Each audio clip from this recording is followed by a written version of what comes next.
That time of the week once again. How nice to see you all. My name is Jamie Morris. Welcome back to Cone Racing League for the Austrian Grand Prix here in Spielberg. The track is the Red Bull Ring as it was purchased back in 2011 after it was called the A1 Ring in the late 1990s and 1996 as the A1 Ring. And the first Grand Prix it held was 1969, I think it was anyway. And the circuit is 4.3 kilometers long and has a total of 10 turns with high-speed corners and elevation changes as well, and a very short track indeed. And I'm joined here today by Steven, and hopefully he gets to the session because I don't think you're here, are you? Well, you are here, but not in the session. Hello? Well, Steve? I'm here. I'm here in terms of commentary, but when the stream got started, I got kicked off the game. So it doesn't surprise me one bit that EA loves to kick people off the game. But here we are. I'm not gonna give up, and I should be in the session right now. But anyway, I'm looking forward to this Grand Prix. It is of course King's Day, so we're missing a couple of Dutch drivers, but I think most of the Dutchies have made it for this qualifying session. I think I saw Jeroen, I saw Wouter. Are they only two? I think so. And then Carl can speak a bit of Dutch, so we're missing quite a few Dutch drivers, but here we still have a good grid for today. I'm looking forward to it, and hopefully you are as well, Jamie. I am, mate, indeed, as every race I am. Hello, Harvey Lees. Hope you're doing well, mate. I'm on board with Leo as he's about to start his first flying lap. The first driver that will take us away for the first lap as we head down into turn 1 using all the curb as he slightly misses turn 1 but gets a good exit nevertheless. He didn't really kiss the apex or take a lot of curb. He just missed it completely but still made it through the corner. Turn 2 flat out. Turn number 3 now on the curb we go. Braking at the 100-meter board into third gear. Rotating the car. Getting back on the throttle. Heavy braking so which means it's going to be quite difficult traction to brake as well as we make our way downhill into turn number 4 we go now. Plenty of opportunities to overtake. Riding the curb once again into 4th gear then. Missing the apex slightly but gets on the throttle. Bit out of shape coming out of the corner. We've got a Haas ahead of us who gets out of the way very nicely. Going into turn number 6 using a lot of curb on the apex. Getting close to that curb on the entry. Running out wide. Making our way through the middle sector now into turn number 7. Going a bit wide but turn 8 using all the curb. There's another Haas in the way. Gets out of the way just in the nick of time there as we make our way into the penultimate corner. Another high speed corner going into this final corner once again then as we go into 5th gear on the throttle immediately just in the track limits there. Leo crosses the line now to set a 4.8 and the rest will follow very swiftly as both Hasses behind will start a lap time. Tony, by the way, who replaces him immediately, goes up to the top of the time sheets with a 4.5.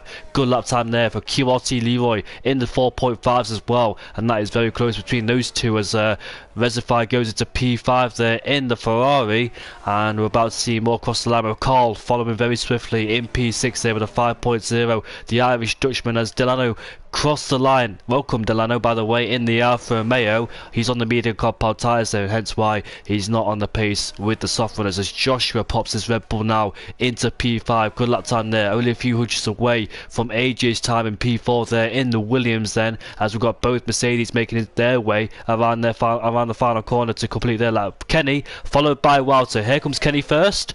Goes P4. Good lap time as Wouter makes his way now towards the line. It's P3 as Isak Kush has retired from the session in the pit lane then, so I presume that's a qualifying ban for whatever reason. But hey ho, there's the lap times on the board, Stevan. Early doors. Yeah, some competitive times there. They're matching the tier 2 times actually, as tier 2 pole was a 4.594. Australia quickly beats that by the 4.434, but Tui gives the pole in tier 2 at a 1.4592 or something, so the times are very close. Of course, it's still early on in the session and drivers will certainly improve from those times as Jeroen pops it into 2nd place with a 4.469, giggity gig. But that's a competitive time right there, and there should be quick times coming up very soon. And of course, Giroud versus the man who won the Singapore Grand Prix after Isak Kush's penalty, which he made contact with Giroud, that gave him the race win. And unfortunately, Isak Kush could not win at his home Grand Prix as Giroud took his first win of the season. Then great drive, because I think he started outside the top 10, if I'm not mistaken, and he made his way through the field to finish in P2 as well. So great drive from him. Can he repeat it here at the Austrian Grand Prix? His teammate Nathan JB in the other AlphaTauri looks like he hasn't set a lap time just yet. He's currently out there in turn number 8 right now, so let's see what he could do in the second AlphaTauri. Got a bit of traffic approaching us, but hopefully they dissipate very quickly and Nathan can continue without any interruptions as he makes his way now towards the line. Let's see what lap time he can set in the AlphaTauri. It's going to be a 4.9 as he pops that car into P12 then, so not the time he would have wanted, as Troye's currently got the fastest lap time with a 4.4 then. Last time out we were in Austria, I think I remember the grid being very close, because the time between the top 18 we had Q1, Q2 and Q3, and interestingly, before I mention the Q1, Q2, Q3 thing, I can see Tony out there doing 3 laps on the same set of soft compound tyres then, so go for multiple runs on the same set of tyres there, so not really using all the sets he has allocated towards him then. So that's a very interesting strategy, because we don't really see the top guys doing this, going for multiple runs. We usually see him go 1 lap, back in the pit lane, do another lap on the second set, then the third set, but Tony there trying something different it seems here in Tier 1, and he's got 3 laps on the board with the same set, so we're going to have to dive back in the pit lane very shortly as he is running out of fuel then. So that's an interesting tactic there from Tony, and let's see if he continues that then. So he thinks doing more than a few laps on the same set, or maybe he's just doing a bit of practice runs to get a feel for the track, because their practice session could be very different to the actual session here, as it's very well, it's not even sunny. Maybe they want to have a feel for the track conditions before they go on their proper flying laps and test the limits of the track before their final flying lap. As Leo then makes his way down into turn number 4, misses the apex slightly into turn number 4, but gets on as well. They got out of shape last time out of that corner, but this time got it hooked up very nicely. We make our way into turn number 6 we go, then a lot of steering input into that corner, back end slightly loose, but 2/10 up in the middle sector, used a lot of curve on that corner, and the same for the exit of turn number 8. Make our way now into turn number 9, this fast right-hander here, flicking in 6th gear, using a lot of steering input too. As we make our way into this final corner, we go back to the throttle immediately then, and let's see what time Leo can set on the board. Here he comes, it's a 4.4, and that is tantalisingly close. He's only a thousandth off Giroud as well, so that is an incredibly close time there between Giroud and Leo, and the top 3 in general. Indeed, very good time there from Leo there. Only 1,000th of, like you said, Jamie, of Jeroen's time. That's competitive time there, and still having his 3rd lap in him, so that means there's still potential in his time right there. But others will go fast as well, like a Tony, like a Wouter, like a Leroy, and like an Aurelian, who actually goes faster right now with a 4.3, 3.5, oh, 1.4335. I do apologize for mixing up the right there. The guy in 2nd place in the championship, taking it on provisional ball at the moment, and he is realistically the only driver who's gonna challenge Tony for this championship right there, as he's only 24 points behind. Troy is about 48 points behind Tony, but it's gonna be really difficult as Troy hasn't had the best couple of races lately, so it's going to be very difficult for him to dip his nose into this championship here. So it's basically come down to Aurelian versus Tony here, and Aurelian is doing a really good job there lately. Of course, in the Eastwood Challenges he was competing yesterday, I'm pretty sure, or 2 days ago, within that competition, which is really impressive to see. Always glad to see commentate guys that are really competitive and compete on the highest level here. But can he do it in Cone? I think that's way more important. Am I right, Jamie?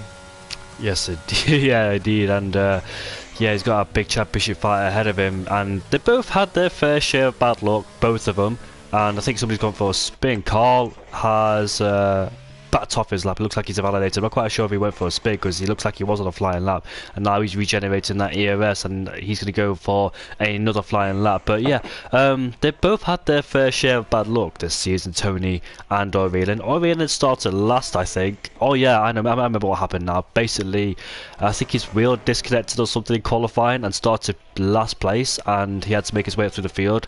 And I think Jerome was down somewhere in that position as well, like P16, P17 if I remember correctly or not. But it's unfortunate for Aurelian there, and that's why he finished lower than he really would have wanted. He had a good comeback drive. There was a few mistakes along the way when he hit the wall coming out of turn number 9, I think it was, that left-hander before he entered the Singapore sling.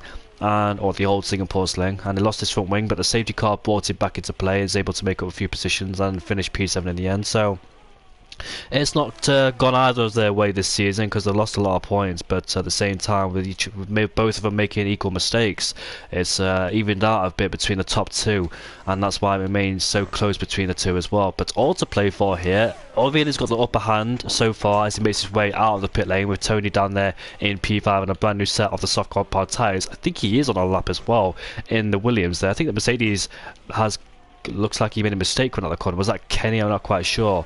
Maybe QRT Leroy's popped himself up into P2 there, but Tony is 2/10 up in this middle sector. Can he keep this momentum going now? So at the last part of the lap, only 2 more corners to go.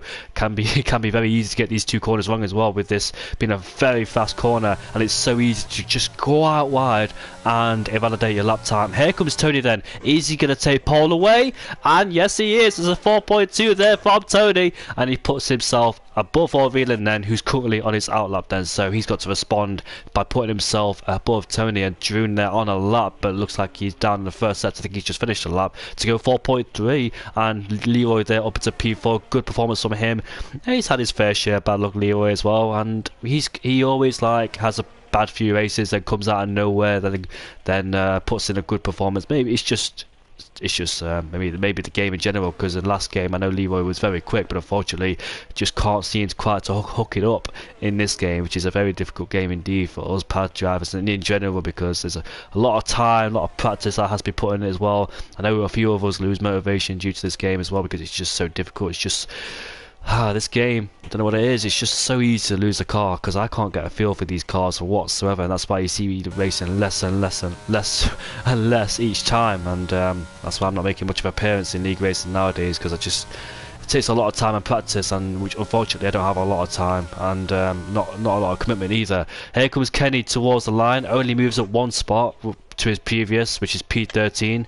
And he's done 2 laps on the same set of soft compound tyres then, as you could do around here, because you get about 4 runs in on the brand new set of 4 tyres, if you choose to go to that strategy, of course, because I remember games ago where people chose the soft strategy. They get 4 sets of softs, 1 set of mediums and 1 set of hards, and they used all 4 sets in qualifying, because that's how short it is, this track. But Stevan, we've got Wout now go for a lap time. Let's see what he could do in the Mercedes.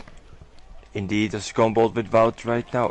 In 10th, he's currently going to turn 1, running a bit wide and actually extending his lap and having his lap invalidated. Quite unfortunate for him right there, as having to go for a second run now. As Aurelian quickly beats Tony once again with another 0.2 here, 1.4, 0.241. Beats Tony about 23,000 there, so time's getting closer and closer between the top 2 here and those championship rivals. So I'm really looking forward to the Grand Prix here, as these drivers will go head to head once again, hopefully without collision here, as we've had pretty much a clean season apart from like 1 or 2 races between those guys. But I'm certainly looking forward to it. Is there anyone else on a run here? I don't think anyone is, as the drivers are now preparing for their final qualifying runs. Yes, the majority of the drivers are in the pit lane. We've got a Jet out there in the McLaren, we've got a Snoken out there too. I also want to mention Sausage Joe and Delano as well. Welcome those two. Another LOI driver joining the session, which we had Jack with the previous race. I don't know where he is, Jack, now. Snoken has invalidated before turn number 1. That's on the he used all the track, unfortunately, and that's registered as a validation. So before entering 1 turn, he already validated, and that's put him on the back foot already for his 6th lap on the same set of soft compound tyres. Yeah, he's done 5 laps on those set of soft compound tyres then, so he's going for multiple runs on the same set, and with 3 minutes and 30 seconds left to go on the clock, I would have thought he would have came back in the pit lane right now to put on a brand new set of softs and go for his potential final flying lap then. And we've got Tony out there. I think he's gone for another flying lap then. He usually comes out quite early in comparison to the others, as he's done in Bahrain, Singapore and previous tracks before that as well. So let's see what he could do then. Final moments of qualifying is approaching us, with Tony going for a flying lap as we head down into turn number 1 then, using all the track on the entry brake before the 50-metre board, hitting that inside curb, running out wide on the exit, DRS enabled, then he might get a good tow from these 2 cars ahead. That's an AlphaTauri and the Red Bull getting nicely out the way there. There's both separate from each other with a 16.1. He's actually a 10th down that first sector though, so he's lost a bit of time there. I don't think it was due to cars ahead. Oh, he's backed off, so he believes that this lap time he won't find any more time in its middle and last sector then, so at least he hasn't validated, and at least he hasn't used too much tyre wear because it's only a first few corners, so he can recharge the ERS and go for a second push lap on the same set of soft compound tyres then. So he's basically in sync with the others now, because we had a few cars coming out ahead of him and could potentially ruin his lap time, but they both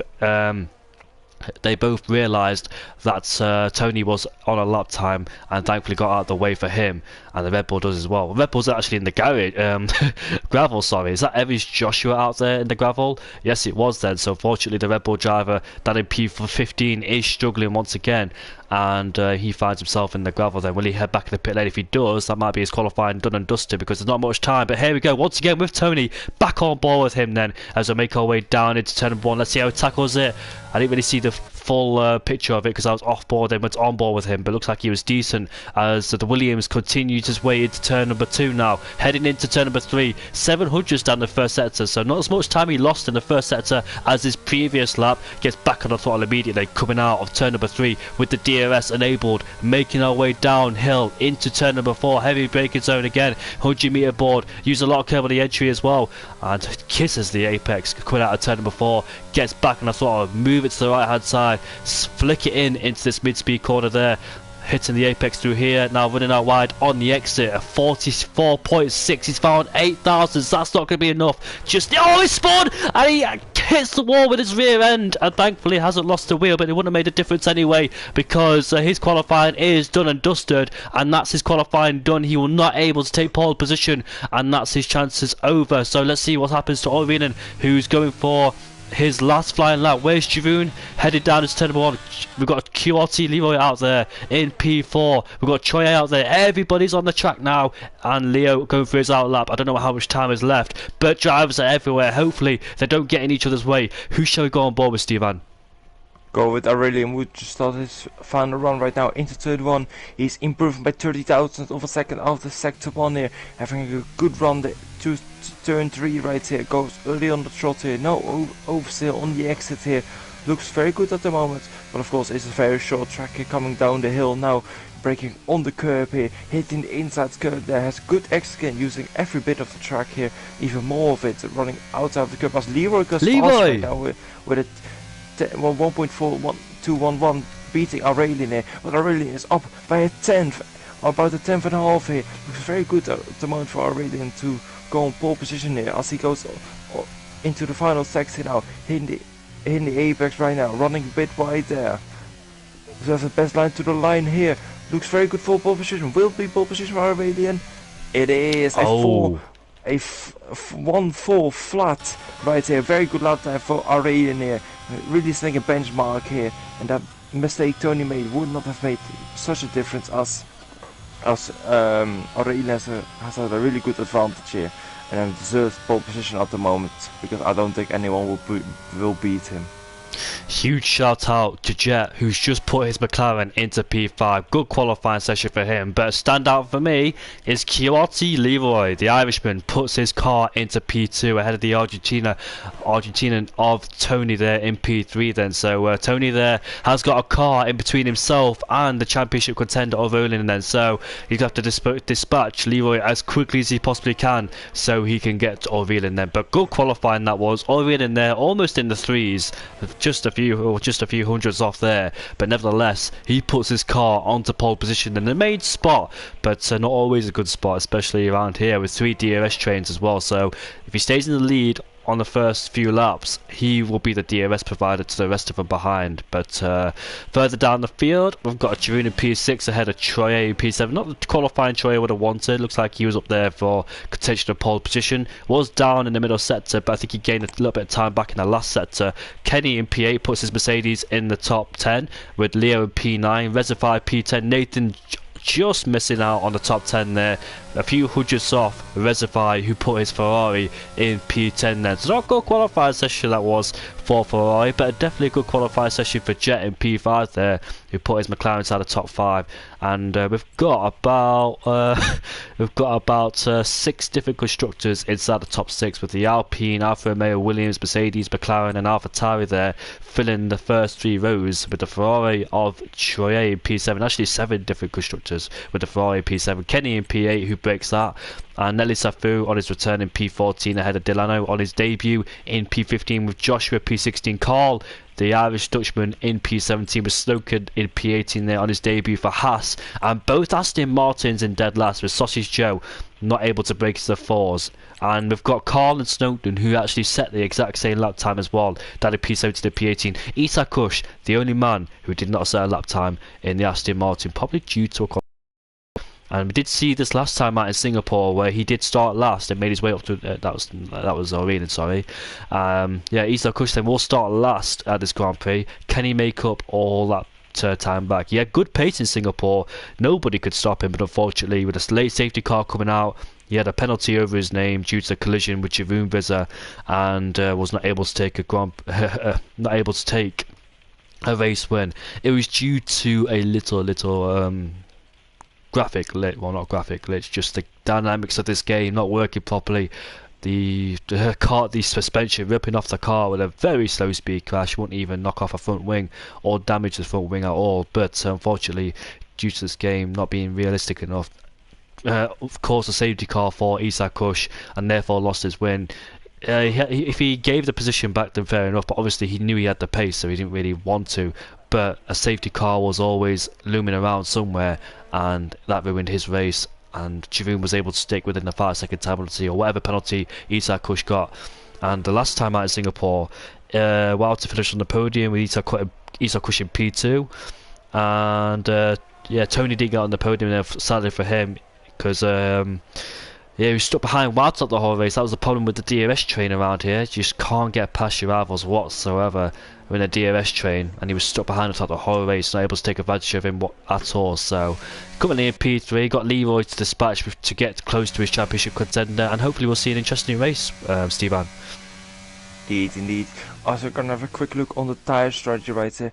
Everyone will start on the hard tires, apart from Evans, Joshua and Sausage Joe here in the Aston Martin, making his debut today in Cone Racing League. Jamie finds it very funny. I'm not sure what the reason is why it is funny, but hey ho, doesn't matter. Giggly giggly gig. But anyway, everyone's pretty much on hard tires. It's going to be a standard one-stop strategy without a safe car here, from hard to medium, of course, or of course medium to hard here.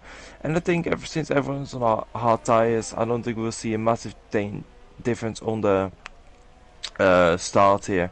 Everyone will try to warm up their tires here. I think Aurelian will keep the lead into turn 1, but Leroy will go for it. It's his first front round lookout of the season, I think, and he's gonna go guns blazing, I reckon. As we have a couple of drivers trying the Alonso strategy, which didn't work out for Bouter at least. Yeah, as all the drivers line up on the grid then for the Austrian Grand Prix, we've got Isa Kush and a Red Bull coming up towards the line, and both Red Bulls are split strategies, with one going on the medium and the other one going on the hard then, with Joshua the last man to come across the line, as both Red Bulls do spins before they start the Grand Prix to get the extra bit of tire temperature. And let's see then how it all pans out. Well, to lose a bit of meters there because he's quite far from his grid box as he got disqualified, so a bit of disadvantage there on the setback. Here's Walter, but there are the lights there, 4 or 5 lights, and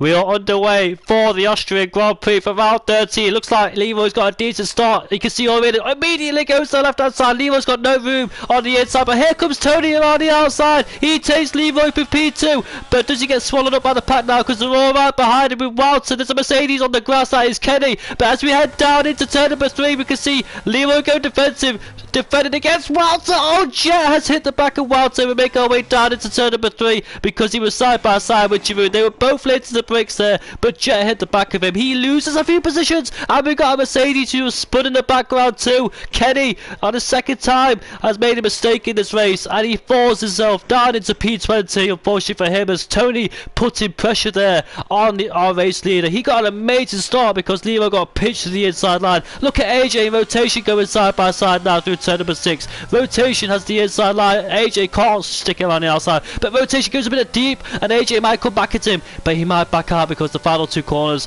you don't want to go side by side through. They lose a lot of time, so let's see what he does then. And rotation has the inside line anyway. Goes deep again, and here comes AJ coming through on him. Down the inside he goes into the last corner, goes up into P10 ahead of rotation there, who go deep twice into a corner. But that's the first lap ended. Tony needed to do what he did to get past Leroy and now put big pressure on Aurelian. And then our 2 championship contenders, we can see skid marks there on the grass due to Kenny going for a bit of a trip on the grass there, being an expensive lawnmower.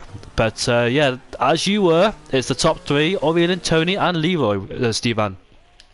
Indeed.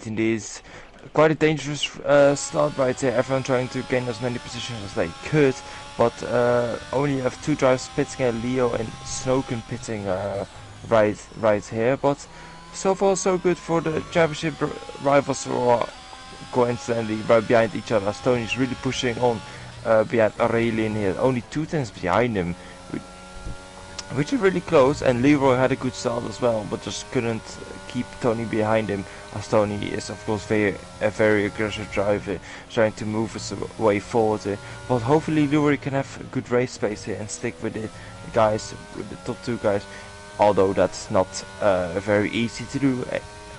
And about the P4 as well, always manage to stay there in these positions here. Hopefully he can do some sort of overtaking here due to the undercut, something as East Coast at the fast lap with 1.7689.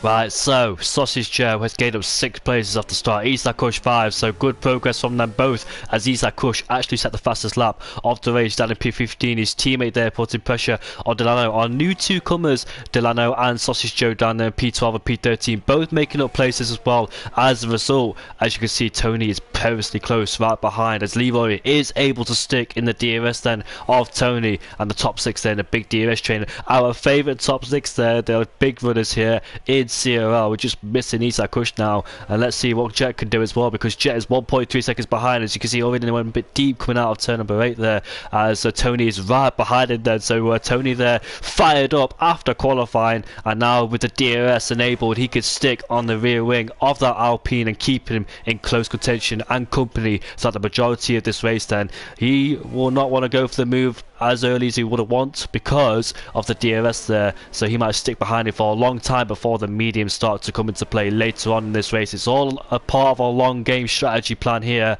and you can see there the AlphaTauri under massive pressure now from Reservoir. In fact, he's going to put pressure on the McLaren himself because he had a bad exit, but he comes out the McLaren, and Reservoir might fancy a chance down the inside too, and Jet might lose 2 places, gets squeezed against the curb there, delays his traction. Here comes the Williams of AJ as he makes his way past now the McLaren of Jet, now putting pressure on the Ferrari ahead of him. He might take 2 for 1, which he doesn't do because Reservoir stays there, but I want to see the battle for the top 2 because they're so close. But Aurelian has the inside line. Tony keeping him in close presence. This is so tantalising close between these 2.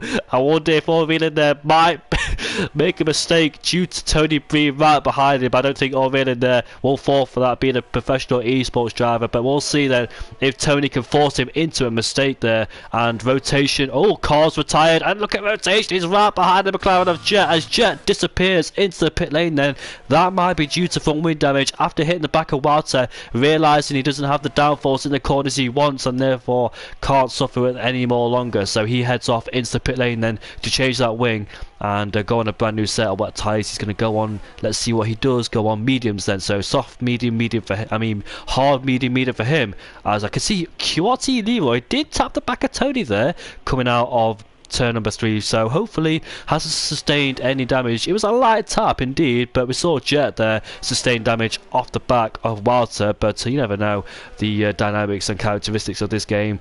But for the time being, it stays in P3 as Tony continues to hound Aurelian there. We can see AJ now, or in fact further behind, reservoir rotation, fighting over P9. Rotation wins currently out of that battle. We've seen him in the Alpha Tower at the USA Grand Prix last time. I think he claimed a podium as well in the wet conditions as he beat Steve Royal Gamer to the podium as well. Steve is not here tonight, neither is Bompierre, as both their replacements are Rotation and Sausage Joe in the Haas and Alpha Aston Martin.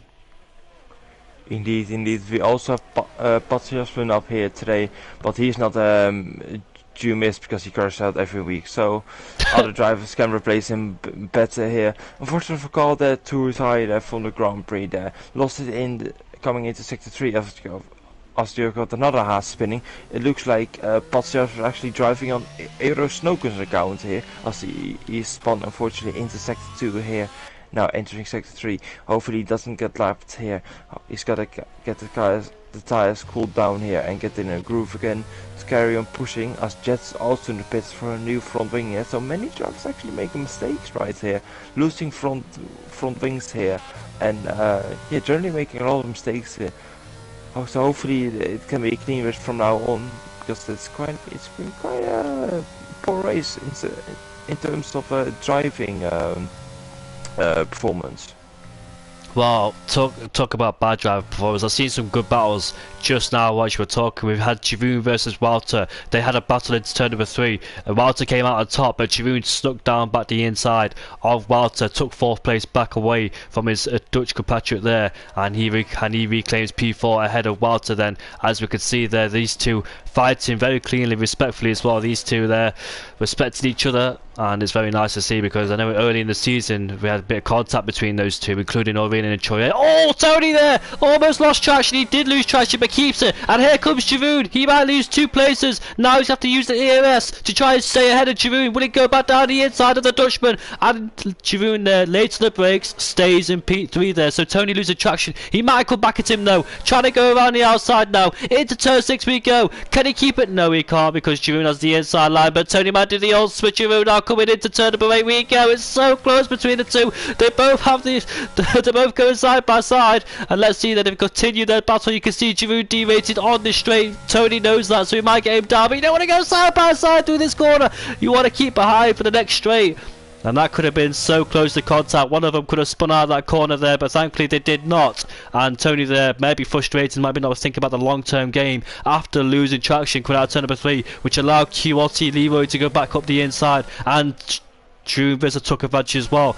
Now the DRS train is broken, because QRT Leroy now is a second behind, which he doesn't want whatsoever, and that's what happens when one driver falls out the DRS range, because Walter's going to go up the inside. That was a lovely move from Walter. He takes P4 away from Tony then, so the Argentina driver there must be frustrated after losing 3 places in the course of 1 lap, and he has to fight back now. And Delano up into P9. There's a battle going on in the midfield here. We've got the Haas, Aston and Ferrari now going 3 abreast almost on this straight, with Rotation up the inside. Losing places is Rotation. We've got Sausage Joe on the medium compound tyres, should be quicker at this stage of the race. He's going to go side by side now with the Haas as we make our way down into turn number 6 we go. Sausage Joe takes P11 away now ahead of Rotation. 4-way fight, Delano up into P9. What a good start there from Delano in the Alfa Romeo, who didn't have a good qualifying session but finds himself now inside the top 10, currently a second away from Nathan, who's pressurised his brother. Those two brothers left alone to fight in P7 and P8 there, as they've always been so close this season. But now that DRS gap has been broken between Leroy and Aurelian there, as Tony made a big mistake now. Huge implications to this race now, as Aurelian is able to pull away. And here comes Troy. He might lose another place here, Tony. just dropping a few positions. A bit of contact, and Tony there got sent into a half spin or quarter of a spin, whatever you want to call it. But he keeps it on the track now, and he's going to be ever so frustrated. Just needs to keep calm and composed. Sausage Joe is going side by side with the Haas, but the Haas gets a better exit, and he now loses his place towards his teammate. Isaac Kush goes through as well. And look at that, we've got Delano right behind, but the rotation goes deep on the brakes at turn number 4. Now we've got the Aston Martin Sausage Joe who's coming back at him, going side by side once again then, and rotation loses another place there, unfortunately. Look like he's understeering off the track as well, because he used a lot of steering input. Looks like the car's going a bit deep as well into a few corners, so might be suffering there on the temperatures possibly. But we can see quite a few battles going on down here in the midfield. This could be an entertaining race as Stoken becomes our second retirement in the pit lane. No safety cars will be deployed for the time being. But I want to keep an eye on all these battles here, Steven, because there's plenty going on in this midfield and the top guys here. Indeed, indeed. Overtaking is just very difficult around this track here. It's not easy, as it's a very small track there. And there's 3 DRS zones, one in sector 1, one on the main straight, and one on the straight going into sector 2. There where the drivers are currently at. Aurelian has made a 1.3 second gap to Leroy, so Aurelian can just save ERS currently and slowly but surely pull away from Leroy, who seems to be not to be able to keep up with Aurelian. Doesn't really surprise me at the same time, since Aurelian is a really competitive driver. But this is gonna haunt Tony's championship if Aurelian just does pull away here. There's still indeed like so many battles on track right here, from first or second till 6th while on the DRS window. And now Nathan moves ahead of his brother AJ here in P7 here, all the way down to P12 all in the DRS window here. So many battles happening here. Also more yellow flags, not sure what's going on here, but there's plenty of battles happening on track here, and there's plenty of action that we need to take care of, as there's yellow flags for Jet, it looks like, who's a lap down, or Nelu Safu, who's actually retired in the pits here, and his car actually rejoined the track here, which is not ideal here, but we should be looking forward to many more battles. Yes, indeed. Giroud's a blast past the Alfa Romeo. Look at this. We've got Nathan versus AJ versus Resify. Resify taking on AJ because AJ had a very bad exit. And Nathan goes a bit deep. We'll look around Resify to come through. AJ once again a bit slippy on traction there. Lose the car ever so slightly. He lost 2 positions on that straight. Did AJ as he was fighting with his brother throughout the whole of that first sector. And now he's lost 2 places towards Resify. Keeping the Aston Martin company of Isaac Kush. He's made up 10 places at the start on lap 11 then, and he's in a DRS train right behind Nathan as well. And I mentioned Jeroen Vizzer, he blast past the Alfa Romeo of Leroy, moves himself up into second place. Now he's in second. Can he close that gap down between himself as Tony picks himself up a 3-second time penalty? Ever since that mistake, he's just gone downhill after losing 1 place after another from P2 to P5, and now he picks up a 3-second time penalty. They're not ideal. This is Aurelian's race to win now. The pendulum has swung towards his way, and now he's got Tony off his back and putting a 1.4 second gap over Jeroen, who's currently still under pressure from Leroy in P3. Leroy did a fantastic job in this race. I don't think he's got a podium yet. He's been so close to one. I remember back here as well, but unfortunately I think he broke his end plate and had to head in the pit lane there. But yeah, it's nice to see Leroy back up there in P3, and let's see then if he could put a challenge on those guys ahead. But it looks like it's Aurelian's race to win now, as Tony unfortunately has a 3-second time penalty and has a lot of work to do from there. The Estonian driver, the Argentina driver, sorry, got Troye right behind for company as well. Troye doesn't want to sit back for too long because we know he will go for it.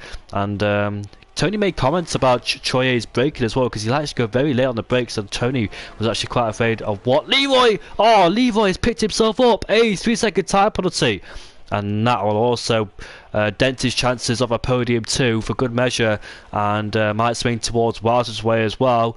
And we've got Resify right behind. Oh, we've got Leo who's crashed at the penultimate corner heading into the pit lane, and he's spun in the pit lane too, and he's crashed there. And that won't trigger a safety car, I don't think, for the time being, so we can continue racing as we are on lap 13 out of 36, then plenty of things have happened in this race. We've got Resify side by side now with Nathan. Nathan goes deep on the brakes, stays ahead of Resify, but does Resify get a better exit than Nathan as they almost go wheel to wheel? In fact, they are now going through turn number 6 we go, but Nathan stays ahead unless Resify can do a switchback. They were close to contact as AJ is right behind them too. So they're all bunched up together right behind Nathan, as Nathan is this DRS provider in the second part of the DRS train. And Jeroen there just can't get in DRS range of Aurelian, unfortunate for him. The gap keeps going down and up again, so Aurelian looks like he can manage the pace against Jeroen just to keep it over a second, to keep him out of his DRS and not gain him any not give him any benefits whatsoever, because he's quite low on ERS himself, is Jeroen, and therefore can't use what he needs to try and close that gap down. And once he gets in that DRS, he will able to reach in that ERS he lost earlier on, but can't quite do so, unfortunate for him then. So he'll have to suffer with that DRS train right behind him as well, and he'll be the DRS train provider between those guys who are right behind him too. Indeed, indeed. This is actually the drivers are starting to save ERS as we pretty much heading towards halfway of this Grand Prix now. Will you start to see some undercuts here, as the medium tires will be very effective here. See, of course, more than half of the grid, or about 90% of the grid, started on the hard tires. So are we going to see some undercuts here, as Sasha Joe's unfortunately spun there down in P40 now. Same for the other Aston Martin, he was also spun now, so both Aston Martins actually spinning out of the Grand Prix now, down to 12 and 14th here. East Coast having a difficult Grand Prix, not having the pace compared to last week here around Singapore, but hopefully he can still catch up. He's about 2 seconds behind Delano, and then a lot of seconds behind Nathan here, who's about 7 seconds ahead behind the top guys here. So it's currently a interesting phase of the Grand Prix, and I think we're going to see some pit stop within 2 laps for guys split on the medium tires. I expect maybe Tony to go for an undercut here to try to overtake Wouter and Leroy and Jeroen here to get back into the DRS or Aurelian here. He doesn't really have a choice, as he's got a 3-second penalty, but if he does undercut Leroy, he'll at least be in P4 or P5 at the end of the Grand Prix if it stays like this.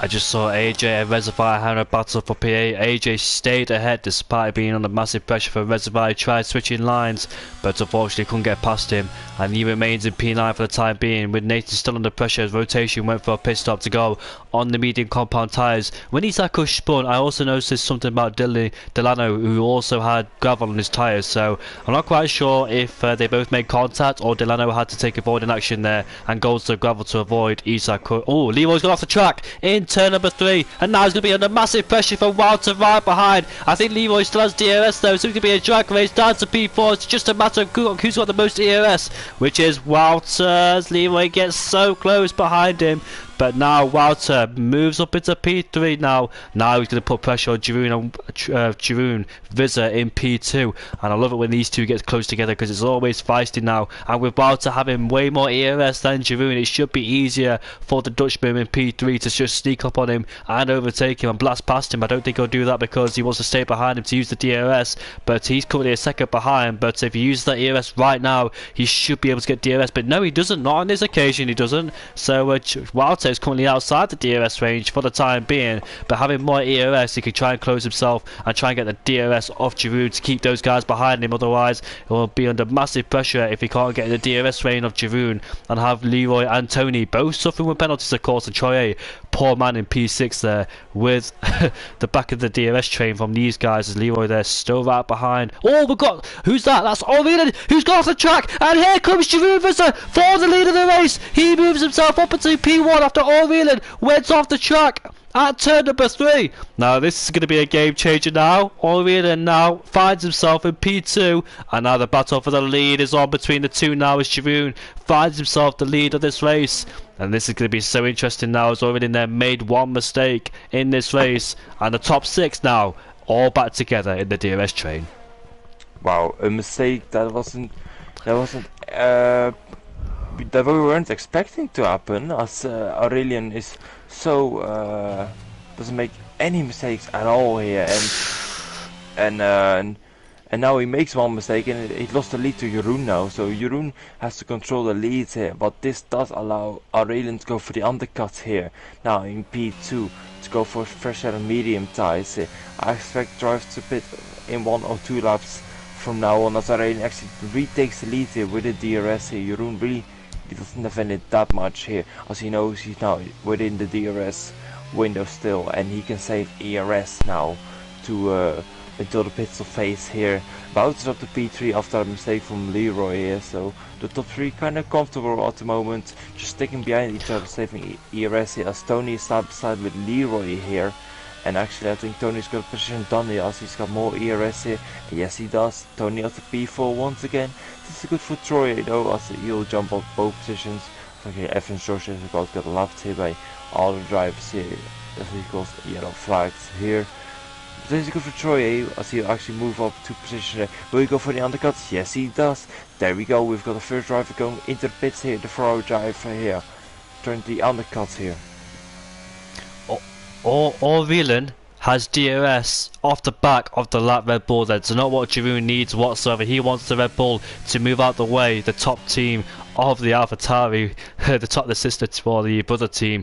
The Red Bull needs to get out of the way. As you can see already there, benefiting from the DRS then to keep himself ahead of Jeroen, and that'll help him very slightly indeed. But as you said, Troy has gone for a pit stop now. I think Jeroen got out of shape coming out of turn number 3 there. Bit of a wiggle on there for the back of the AlphaTauri, but nevertheless he keeps it on the track and still in the DRS range then of Whelan. But Troy Hayes came out in P11 on a brand new set of meds, and he finds himself Delano just ahead of him then, so he doesn't want to be behind these 2 for too long, because they'll hold him up and therefore allow these guys to get ahead of him. So let's see if Troy can negotiate his way around the traffic as quick as he can to make sure he doesn't lose any time to these guys. And let's see, they can see Whelan going in the pit lane then, and let's see if anybody follows through. This is such a tight pit lane entry. I don't like it whatsoever, because it's just so easy to crash right there and then. And that's the problem about this pit lane entry, is Leroy follows him in to the pit lane to put on a brand new set of medium compound tyres then. So the game is on now. We're about to reach the interest. Oh, Jeroen! And look at this then, we've got Wilder under pressure from Tony. Now they're going side by side. They both have DRS at the back of Jeroen, as they'll make our way now into turn number 3 we go. All 3 of them have a penalty. I don't know how they got all 3 of them, but had a penalty there. But you can see going side by side there. Jeroen loses traction once again, and looks like Wilder's got a better exit there. Tony moves himself up into P2, but these 3 having penalties is going to benefit the likes of Troy A and Whelan. And Whelan actually got ahead of Troy, but Troy is right behind him too. And Whelan there didn't get a good exit coming out of turn number 3. As he goes side by side now, Troy's got a better exit with the help of the DRS, and the DRS he has as well. They go side by side now into turn number 4 we go. They both have DRS at the back of the Aston Martin. Heading into turn 4 we go. Owen had the outside line there, but the inside is more preferred now. He gets ahead. He might take on the Aston Martin, but he can't do so, because the Aston Martin defends of Isai Kush there. He'll never give up a place, despite no matter what tyres he's on. And now into the pit lane goes Jeroen and Tony. You can see Troy getting held up massively by the Aston Martin, carrying less speed in the corners. Would he dare do it down the inside? I don't think so. Whelan is so close. Troy going to be very careful not to hit the back of Isai Kush with the difference in speed, with the tyres as well they both have on the cars, with the old hards versus new mediums. And here we go on the straight. I think if Troy is wise about this, he might want to back out of it to get the DRS to the next straight. Down the inside he goes on Isai Kush. But look at Whelan in the lane contact as well. Here comes QRT Leroy. He takes on Whelan. Will take on the Aston Martin with the 482. They're all going side by side on the straight. All 4 of them. It's just crazy between the 4. And they make contact with Leroy in the spin. The Aston Martin Isai Kush, they're getting caught up on the melee too. But Whelan's there lost the place towards QRT Leroy now. And he moves himself down into P7. Where is Tony? Where is Jeroen? And where's Walter? Walter stayed out there oh my goodness me. Walter stayed out there with Tony and Jeroen further behind. But we did see yellow flags. I wonder, did Tony and Jeroen make contact somewhere? Because they're quite far behind already in the QRT Leroy. Something must have went on in the pit lane there. I don't know what happened between those 2, but they've lost a hell of a lot of time now between the guys ahead. And I don't know, did they make contacts in the pit lane? That's not even possible. I'm not too sure what happened there, but they certainly lost quite a lot of time there, and they could be in the mix between Nathan and AJ, as they lost about 10 seconds to the guys here. As actually Nathan is rejoining right now. It will be very close on the exit right there. There comes Tony into turn 1 here, and it will be very close, and Tony just about jumps him. But that battle between Leroy and Troy is actually insane, as actually Leroy is taking professional lead at the moment. Leroy is overtaking Troy here right there for P3, but Troy comes back there around the outside of Leroy here. Into turn 4 they come, with Leroy on the inside, Troy on the outside, which actually switched to the inside for the next turn here, but Leroy keeps the lead at the moment there. What a move there from Leroy. Leroy is actually sideways into turn 3, but somehow managed to keep the lead right there. So could Leroy pick up his first podium of the season right there? And if he does pick up a podium, of course, then it will be a win as well, as Restvine now enters the pits here, so that will promote Leroy up to the lead now of this Grand Prix, but this is far from done yet, as Troy and Aurelian and Wout are looking very dangerous here for this battle for the lead.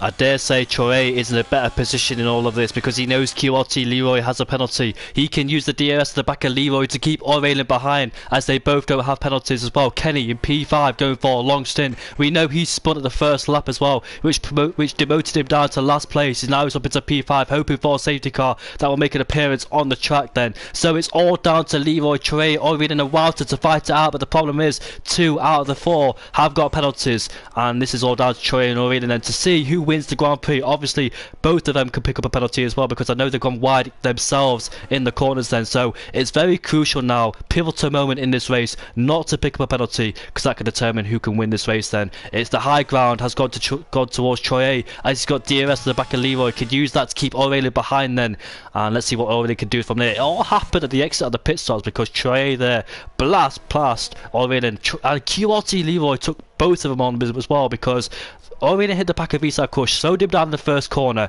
QRT Leroy had a very good exit, got past Aurelian, then he got past Troy as well. That was such an intense moment, and QRT Leroy, like you say, actually went sideways coming out of turn number 3 there, but somehow QRT Leroy leads this race on top. We don't know what happened to Tony and Troy, that is yet to be clarified, because I did see yellow flags where they were on the straight, so I don't know if those two made contact in the pit lane, which is not possible in this game, but if they did, I want to see their POV, because they're so far behind those two. They went from the top 6 to have the battle to the top 4 now, so 2 of them have dropped out of this equation now, and unfortunately they're not able to gain back the time they've lost, because these guys are quite far ahead. So it's all down to these 4 here.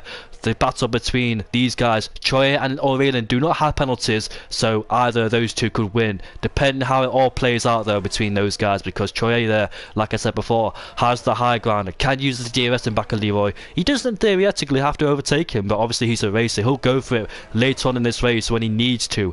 All he's thinking about now is not getting a penalty and keeping Aurelian behind. That's his main target for the race, because he's going to go for a race win. Aurelian there in P3 knows there's a big advantage in the championship now, with Tony dropping into P5 as Kenny's pitted off those hards there, so not the safety car he would have hoped for, and he'll put on a brand new set of mediums to go to the end of this race. But Aurelian there thinking about the championship, he knows ahead of Tony, but the problem is he's 3rd in that DRS train, but got saved, quite a lot of ERS saved up in his disposal then, so he can use it later on the race to go on an attack when he needs to and put on a challenge on Troy.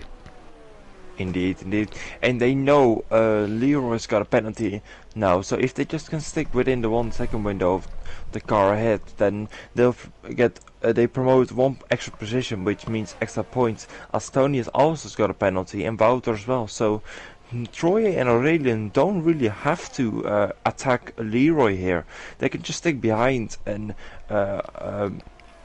move ahead of him after the race, and still gain quite a few points in the championship, as the gap is still quite close for Aurelian here, and every point he can gain is beneficial for the championship, because there's still 3 rounds left after this race, I'm pretty sure. So the season is still quite long in that sense, and every point he can gain is beneficial for him.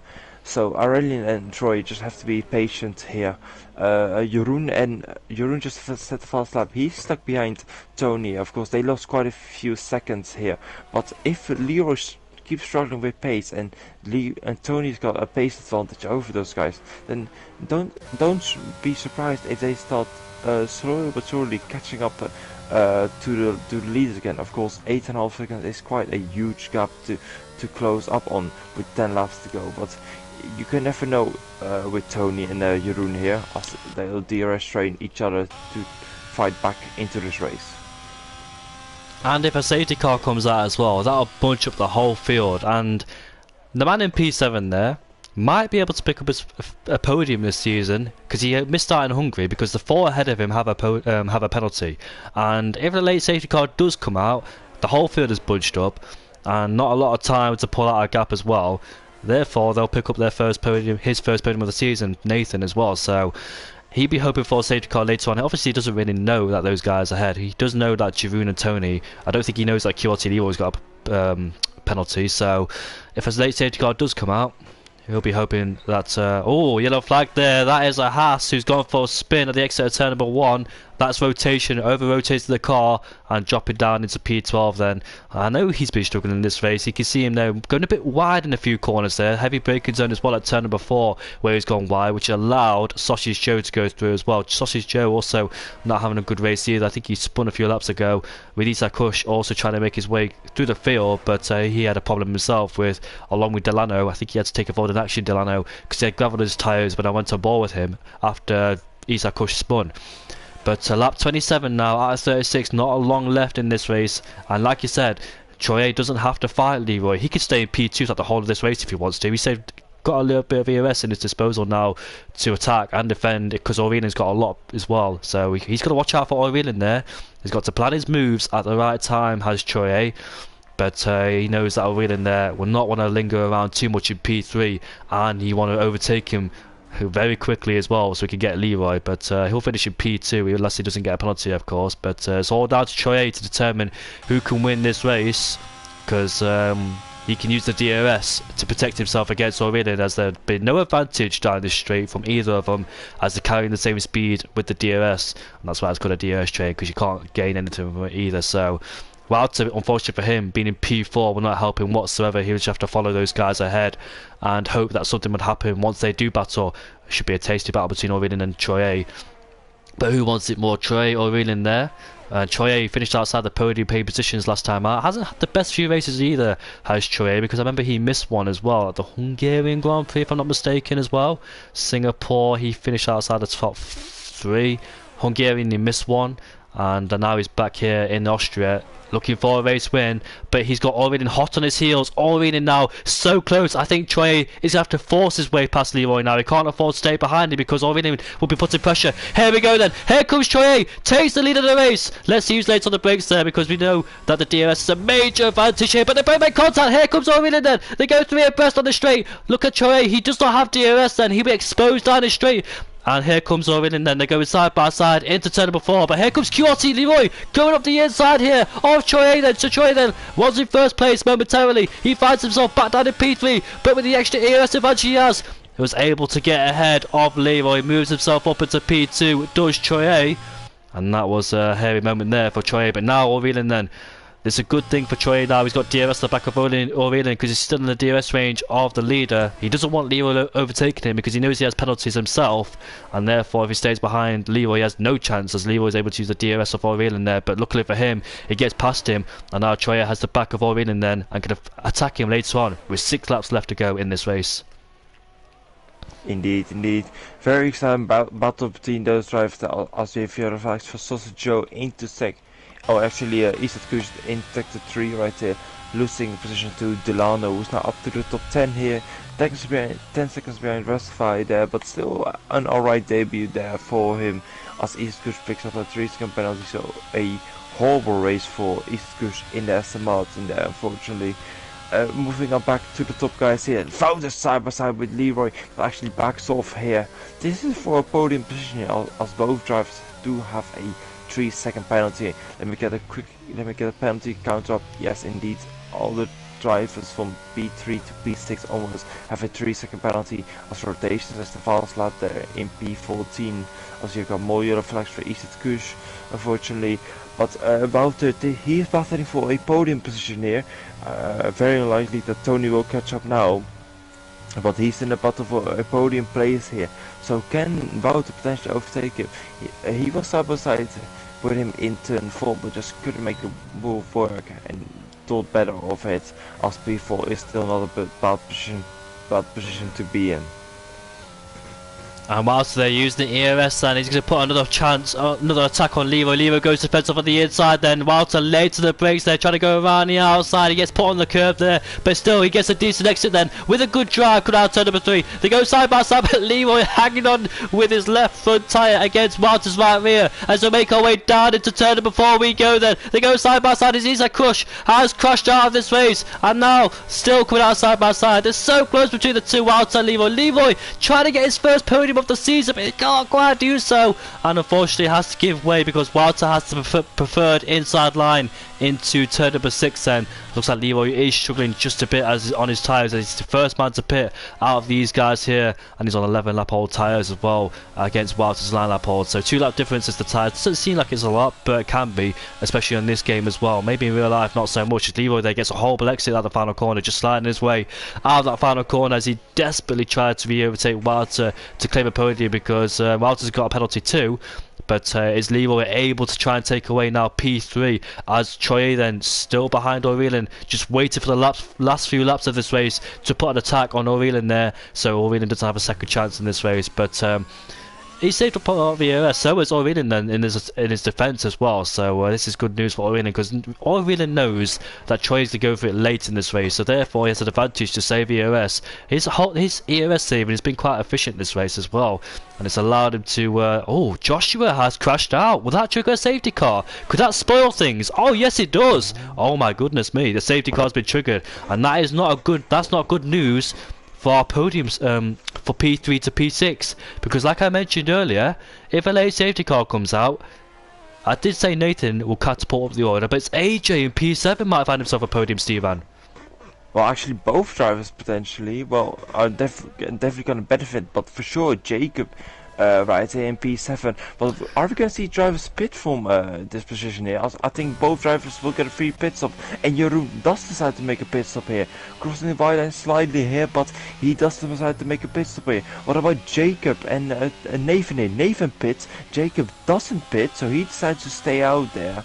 So he's going to go for that track position here, but everyone behind is going to have a free pit stop here, so this safety car restart will be chaotic, to say the least here. Nathan is going to go for, oh, he's going to have the double stack behind Jeroen. Oh. That's so unfortunate. So that means Reservoir has jumped Nathan here, but he also has a 3-second penalty here, so Nathan realistically isn't going to lose much here, and we will have about, I think, let's be on 3 laps of racing here, as we have this lap the safety car will bunch the cars up, and the next lap it will come in if all the cars start to have a quick tempo here. If you can quickly get the tires up currently, I think, yeah, of course everyone's gonna switch to a set of soft tires here from here. So everyone from P7 onwards is now on the soft tires here, and AJ is currently P6 here. He's right behind all those guys here, so he's in the provisional P3 here. And Wouter, Leroy, I do expect to. I thought that we're gonna have a quick safety car glitch once again. I did say that early on in a different league that we had a safety car glitch, but that seems to be the case here. But this safety car restart is going to be interesting. Not really sure what's going to happen here, because I do think Leroy and Wouter's going to go full send into turn 3. We did see in Tier 3 that a late safety car did appear, and our race leader, George Hargreaves, went for a pit stop, and it went downhill from there, because he rejoined way behind the field, down in P13 it was, but still finished in P4 because there's a chaotic safety car restart at Tier 3. Will we see the same here for Tier 1? As we say, we had a safety car lap 31, I think it was, and George Hargreaves decided to pit for some reason, and he lost himself the race win after a dominant drive after lap 11 after Little One spun the car, and he claimed P3 despite spinning and falling down as P18. So will we see a dramatic safety car restart, because we've got different scenarios going on in this race. We've got AJ who's looking for a podium in P6 because the 3 drivers ahead of him have penalties. Giroud and Reservoir Nathan a brand new set of softs. Then AJ, we've got a lot of defending to do, but bearing in mind Giroud and Reservoir, he's looking for Nathan as well. But Nathan will have a big advantage with those soft compound tyres against those medium runners, and the safety cars in this lap then. Sausage Joe and Rotation still have a chance of catching up here, so thankfully they're not too far behind, and they'll have a chance to gain something in this race. But Nathan Delano with P10 as well can gain a lot of places there. We've got 13 drivers left in this race, and I didn't think we have any retirements here in Austria. But we're going to see a big battle between Aurelian and Troye. We're going to see a big battle for P3 between Walter, Leroy and... Indeed. I'm really gonna look forward to the restart here, as Aurelian taking his sweet time here for the restart. He does control the lead, of course, but Troy is looking forward to it. This is the opportunity to come back for the jump. As we get going once again, Aurelian has got a solid restart here, but Troy has got a really sharp on that restart as well, as he's only 3 tenths behind him currently. As we get racing once again for that 35 out of 36 for the T1 Grand Prix here, for the Austrian Grand Prix, with Aurelian controlling the lead here.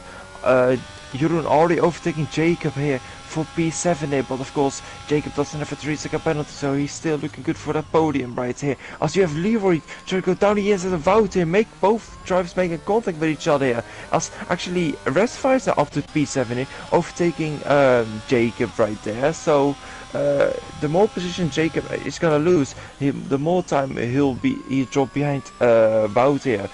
As Wout is really holding up the cars behind, already losing DRS to Troy right here, who's really trying his best to overtake Aurelian right here. As we now head into the final sector of this Grand Prix right here, with Jeroen heading down the inside of Tony here. Tony now down to P6 here. The Williams drive here. Jeroen desperately trying to get as many positions as he can, trying to overtake Leroy right now, as we are about to start the final lap of this Grand Prix. Yeah, we are, and I don't think Troye is able to take on Aurelian, but Chivuva is now taking on Tony. He's moved himself up into P4, but what's going to go on at the front of the field here, because Aurelian there looks like he's got some decent straight line speed, because I've seen on the straight that he actually pulled away despite Troye being in the slipstream. Reservoir now putting pressure on Tony for P6 here, but Tony late on the brakes, and I thought he made contact, but he goes deep. Reservoir does the switch back, and he moves himself up into P6 then, so good move there from Reservoir to be patient and make Tony go into a mistake. And now here's Leroy just ahead of us into turn number 4 we go. He's going to go up the inside, but Leroy has the outside line, and Giroud is right behind Walter as well, looking to get a podium, but that's unlikely because the guys behind might pick that up. But Walter gets a bad exit. Is Giroud going up the inside? No, he's too far behind on this occasion. Oh, he makes contact with Walter! And thankfully they didn't go into a spin, but major consequences towards later on in the race. Mike picked himself a penalty due to contact with Walter, obviously both on different tyres. But here comes Aurelian then. Here he comes across the line to win the Austrian Grand Prix ahead of Troye in P2, Walter in P3. But who gets the podium? It's Nathan JB who gets the podium. And that was an intense race there. Nathan there not being in the top 3 whatsoever in this race, and he finds himself there just by 3 tenths as well. That was crucial there. He gets himself a podium, his first podium of the season. He was so close and hungry to get one, and now he's finally got one. What a drive there from Nathan, and AJ Wuhan gets driver of the day. But Nathan will be thrilled with that one. He didn't expect himself to get a podium, but once that safety car came out, it gave him a chance, as everybody ahead of him had penalties, and he was able to capitalise on that with a brand new set of softs as well to keep him contention of good pace with the guys ahead and get himself into P3 then. So it all came down to penalties at the end of this Grand Prix. But what an Austrian Grand Prix that was. Their top 5, Delano as well, up into P5 from P15.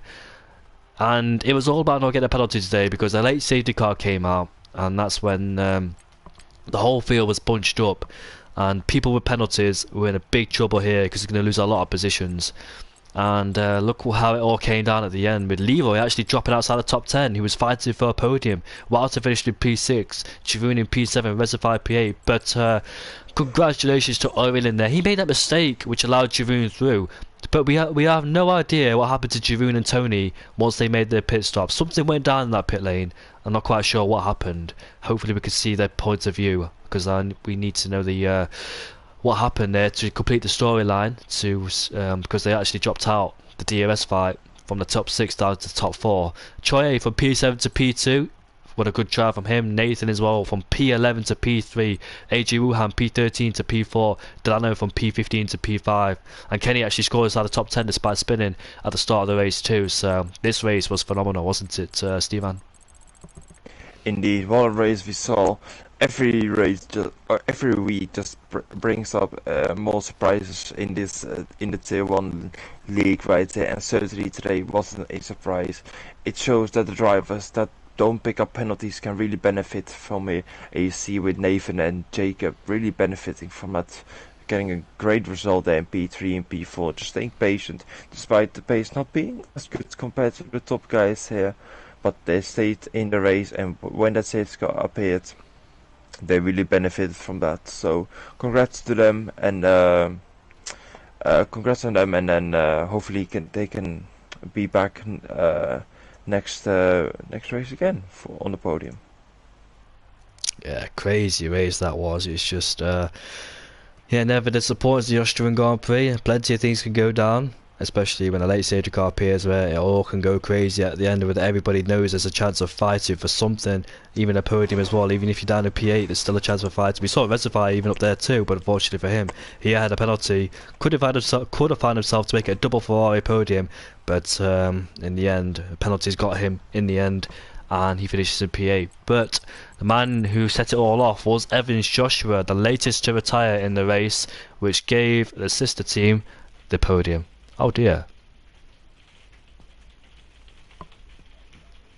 No,